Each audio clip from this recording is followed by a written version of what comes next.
नांदेड ग्रामीण पोलिसांचा गोदावरीत अवैध रेती उपसावर कारवाई, 1,65,00,000चा मुद्देमाल जप्त, 8 आरोपींविरुद्ध गुन्हा दाखल। न्यू पृथ्वी विश्व लाईव्ह मध्ये आपले स्वागत। नमस्कार, मी आहे श्रीनिधी पुठ्ठेवाड कुंटुरकर। पाहूया नांदेड ग्रामीण पोलिसांचा गोदावरीत अवैध रेती उपसावर कारवाई। विशेष रिपोर्ट। नांदेड, मार्च 19। गोदावरी नदीचे पर्यावरण संरक्षण करण्यासाठी नांदेड ग्रामीण पोलिसांनी सकाळी 6 ते दुपारी 1 वाजेपर्यंत मारकड, पिंपळगाव, निमजी, भनगी, वाहेगाव व गंगावेट या 5 ठिकाणी छापे टाकले।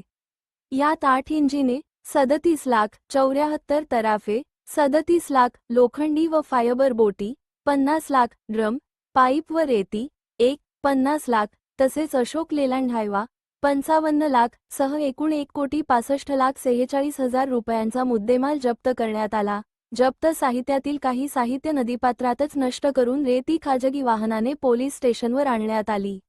या कारवाईत तेतर अवाण चौधरी, राधेश्याम कैलास चौधरी, रणजित राजेश्वर यादव, बिहार सचिन मोरे, मालक आदिनाथ गोरे, प्रताप मोरे, गालक भनगी, नागदेव व्यंकटी बोडके, हायवा चालक वडेपुरी हे 8 आरोपी समाविष्ट आहेत। त्यांच्याविरुद्ध न्या.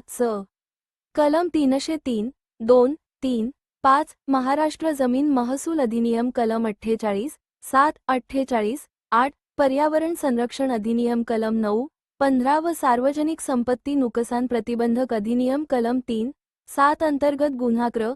271/2026 नांदेड ग्रामीण पोलीस स्टेशनात दाखल करण्यात आला आहे। पोलीस अधीक्षक अविनाश कुमार, अपर पोलीस अधीक्षक अर्चना पाटील, भोकर, सूरज गुरव, नांदेड, उपविभागीय अधिकारी प्रशांत शिंदे 50,00,000 तसेच अशोक लेलँड हायवा 55,00,000 सह एकूण 1,65,46,000 रुपयांचा मुद्देमाल जप्त करण्यात आला।